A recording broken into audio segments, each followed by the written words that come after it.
السلام علیکم. یو څو غټې خبرې دي، ډېر عجیبه خبرونه را روان دي.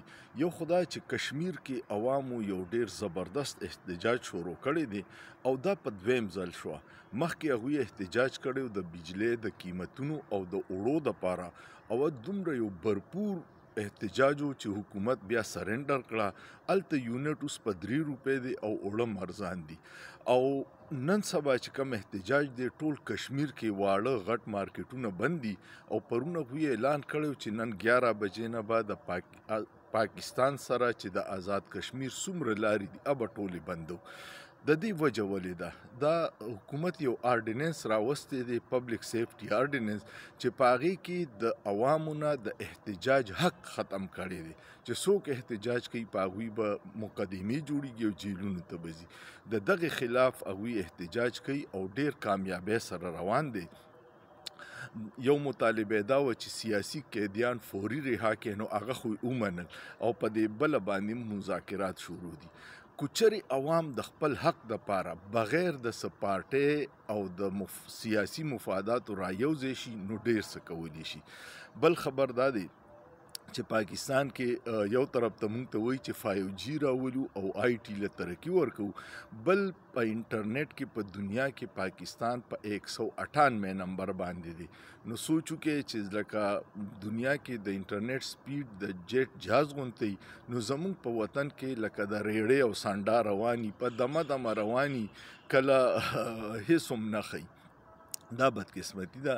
درېیمه دا ده چې عمران خان کم اوس د سیول نافرمانی دا اعلان کړی دی، کو چېرې زموږ مطالبات نه مني، نو بیا به موږ سیول نافرمانی طرف ته ځو. د هغوی مطالبات څه دي؟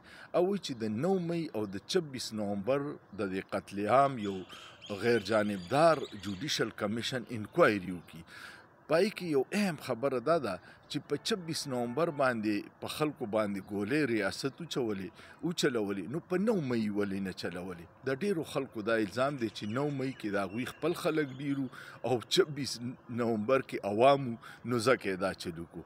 دا د خلکو ویناګانې دي کوم چې زه ګورم په سوشل میډیا. تاسو د هغې سره اتفاق یا اختلاف کولی شئ، خو د خلکو رایه ده. بله دا وجه ده چې کوم بایکاټ مهم روان دی د طرف ته، هغه هم ډېر مؤثر ماته ښکاري، ځکه چې تصویرونه زه ګورم په سوشل میډیا باندې د مختلف سټورونو دي چې په هغې کې اوس ډسکاونټ روان دی.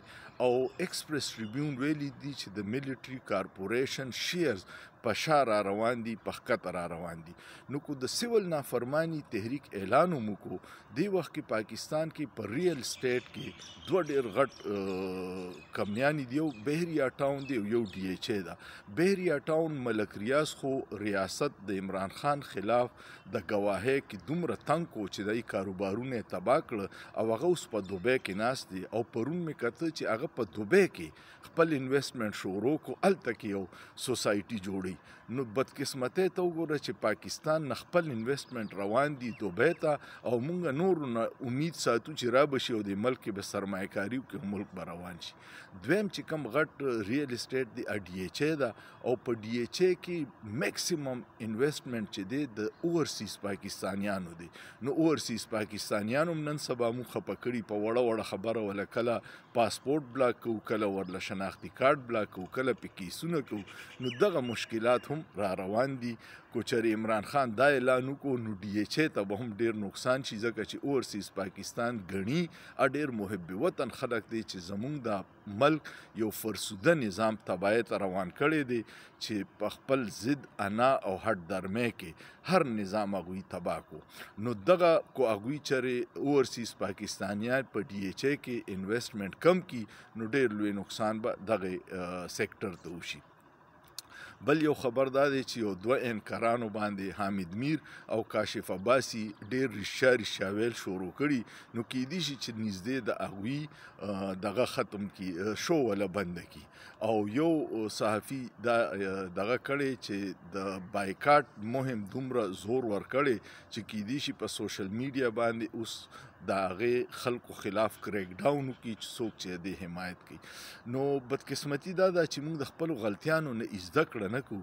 دې وخت کې عمران خان یو حقیقت دی او د هغه علاج د ریاست او حکومت سره په دې نشته چې خلک ګڼي چې دا مسترد شده ټوله په موږ باندې اسټیبلیشمنټ کېنولې ده او یو واحد ایماندار قیادت د عمران خان دی. په هغه باندې تقریبا 270 کیسونه جوړ شو، خو که یو پکې د سړیتوب کیس وي نو 270 ته به جوړېدو ته ضرورت نه، خو دا دوی چې د یو کیس کې ضمانت وشي نو صرف په جیل کې د ساتلو دپاره جعلي 2 نمبر کیسونه پې جوړي، خو د کمې پورې به جوړي. د دې به هم یو انجام وشي او څومره چې عمران خان په جیل کې دوی ساتي او دا جعلي کیسونه کوي، امر دوی ریاست د ملک بنیادونو ته او هر څه ته نقصان کوي. نو که موږ د خپل ضد ونا نه زموږ د مشران راوځي او دا سیستم روان شي او د عوامو د منډیټ احترام وشي، خپل ضد ونا پرېږدي، دا 2 نمبري په الیکشنو کې د الیکشنو دا فراډ ختم شي، نو پاکستان کې ډېر ټیلنټ دی، ډېر ترقي کولی شي. خو که موږ صرف د خپل ضد ونا کې لګیا یو، نه د پاکستان څه مستقبل ماته ښکاري او نه د عوامو. ستاسو څه خیال دی؟ کمنټ لازمن وکړئ، شیر یې کړئ، لایک یې کړئ او سوچ پې وکړئ. په سوچ کې څه ګناه نشته.